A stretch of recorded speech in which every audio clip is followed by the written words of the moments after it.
Officer of the USCAA. I'm joined here today by other members of the National Office staff. Jared Sullenberger, our Assistant Director of Championships and Marketing, and working behind the scenes for today's show, Jenna Patrici, our Assistant Director of Championships and Compliance. And we'd like to welcome you to the 2025 United States Collegiate Athletic Association Women's Division I Soccer National Championship Selection Show.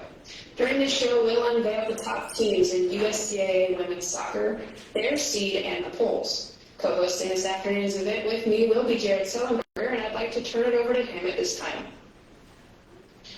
All right, and now we begin our selection with the top seed in the 2025 field. Earning the first seed in this year's tournament from Fort Kent, Maine, the University of Maine Fort Kent Bengals. The Bengals enter the tournament with an overall record of 7-7-4, notching notable wins over several NCAA D3 opponents this season. The squad plays a balanced game, leading the association in shots while also leading in shutouts. Teams will need to keep an eye on Pettigay Dixon, who comes in with the team leading 18 points this season, good enough for third in the association. Freshman Shyla Francis is also an offensive threat, tallying 7 goals this season. On the defensive side of the ball, teams will need to work around center back Kamoy Brown and keeper Drianna Thaw, who has 47 saves this year. UMFK is led by head coach Jermaine West. The second spot in the Women's Division I tournament will go to Shaw University, hailing from Raleigh, North Carolina. Led by veteran head coach Randy McClure, the Bears look not to only defend their national title, but to three-peat. Shaw enters the tournament with a 6-4-3 record, but do not let that fool you into thinking that they won't be a tough competitor. Offensively, the Bears are led by Abigail Harrison, who has 11 points this season with 5 goals and an assist. But they run a very balanced offense with 9 different goal scorers this season, including 5 players in double digits, including Lorena Gonzalez and Annika Hutter. Teams may also see some variety at keeper, as both Olivia Ingram and Cadence Miller have played significant minutes, combining for over 30 saves and a combined 1.27 goals against average. Coming in as the 3 seed in the field are the Bryant Stratton College.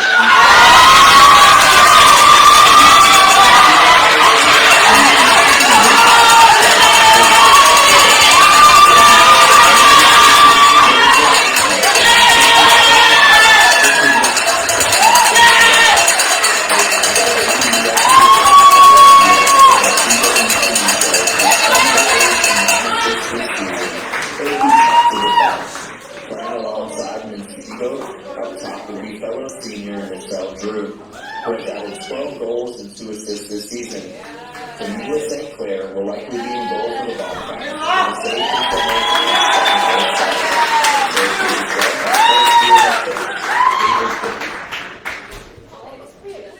Entering the 4th and final seed in the 2025 field, from Petersburg, Virginia, are the Virginia State Trojans. And the first year with the association, they look to make a splash in this year's tournament field. Playing a tough NCAA Division II schedule as a dual affiliate, their 3-10-1 record may be deceiving. They are led by junior Morgan Parris, who has tallied 5 goals and 1 assist this season. With depth up top, the Trojans have 4 other goal scorers in double digits.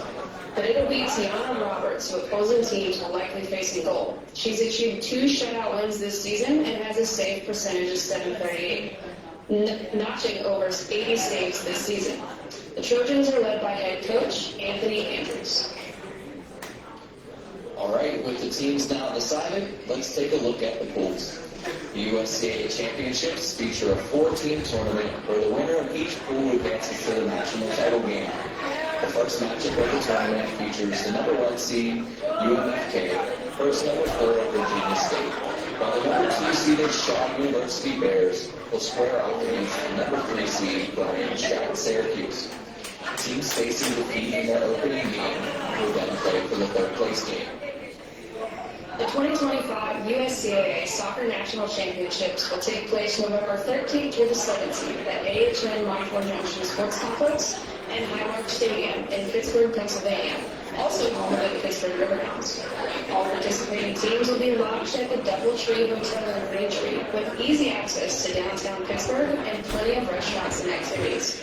If you're interested in traveling to support your team, to the USCAA tournament website at uscaachampionships.com for tickets, lodging, and travel information. We're also returning to an in-person All-American Awards ceremony, which will be held at the Nickel Tree as well. This unique experience will celebrate both the athletic and academic achievements of our student athletes. Any fans who wish to see all of the awards should look for the free live stream on the USCAA Sports Network. Don't forget, you can watch all the games live online by visiting USCAA.com and clicking Watch Live, or by going to the Sports Network at USCAASportsNetwork.com. Games can be streamed for $9.95 per game, or for $39.95 you can purchase an all-access pass, meaning every game of the entire tournament in both divisions. The USCAA's championship runners serves the stop shop for live stats, results, schedules, and all other items related to tournament play. Please make sure to follow the USCAA on social media, which will keep followers up to date on the happenings from throughout the tournament. Thank you for joining us for the 2025 USCAA Women's Division I Soccer Selection Show. We look forward to seeing you in Pittsburgh next week for the USCAA Soccer Small College National Championships. Thanks, everybody, and have a great afternoon.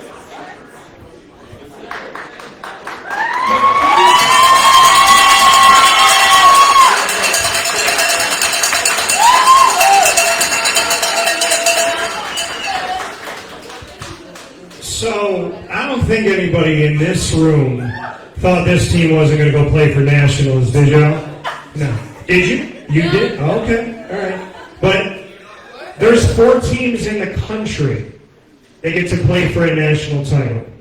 You're one of the final 4. Go show them why you're 1 and not 3. Give yourselves a round of applause.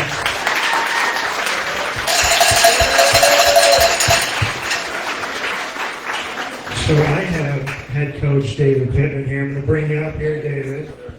So David told me he loves the public space, so we're going to keep him up here for about 20, 30 minutes. But Coach, in the same kind of vein as when I was speaking with Ryan McGee, you came in here in the 11th hour, you came to a team, and we're putting a roster together, looking to, have a season this season, to have positivity moving through adversity. And not only has this team done that, and you've done that as their leader, but you take something that was put together so quickly, and now you're playing for a national championship. Has that hit you yet? No, not really.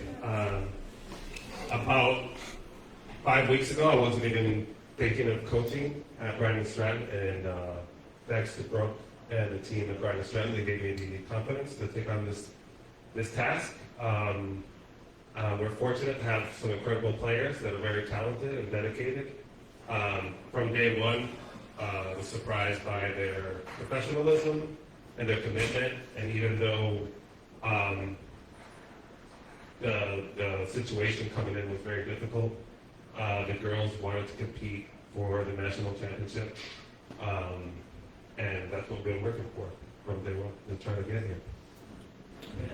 When you look at your student athletes, you look at this team, what do you want to, as they're sitting right here in front of you, what do you want to say to them about the drive that they've had, the passion they've had, the dedication that they've had to making sure that this season was not only happening, but that it was successful enough to be where you are right now? Yeah, I think I'm just incredibly proud of them for not giving up. Early on in the season, there were moments where there was a lot of uncertainty. We didn't really know how we were going to play with the amount of players that we had. We didn't know what the strategy was going to be. Given everything that had gone on, they could have just not trusted me, but they did, and we stuck together, and we trusted each other, and we kept working, and I'm just proud of y'all, and thank you for accepting me as your coach.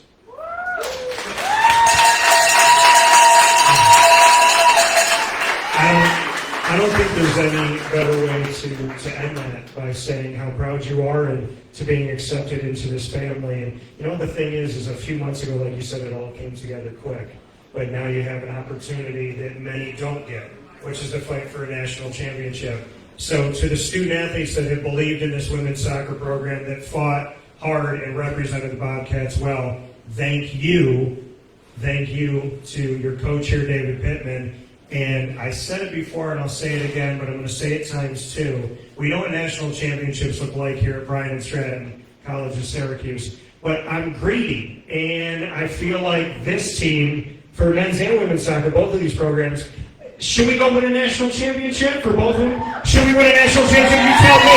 You tell me. Thank you, Dad. Appreciate you.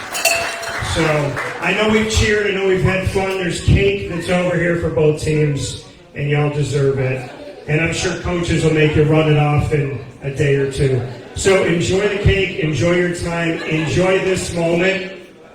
Enjoy this moment. Because this is the moment that you got in. But now you get to decide how long you stay in. So from one of the best quotes I've ever heard, Rocky Balboa, from one of those movies, there's like a million of them now, but he talked about it's not how hard you get hit, it's how much you can take and keep moving forward, and how you get up and you keep moving forward. So go out there with each other, with your coaches, with your teammates, and knowing that this community, a community that we love, a community we've welcomed you all from all over the world into, you are Syracusans. I grew up 10 minutes away from here. I love Bryant Stratton. I thank Mary and Brooke and everybody here who's let me be part of this family. So thank you for representing us. Thank you for being awesome here for the city. And people ask me all the time, what about this team in Syracuse? What about Syracuse? What about this school? What about that school? What about the other school? I had a conversation yesterday. My neighbor said, who should I root for? I said, well, if you want to win national championships, you root for Bryant Stratton College of Syracuse. Y'all have a good night. God bless you all. Go do it. I know you can.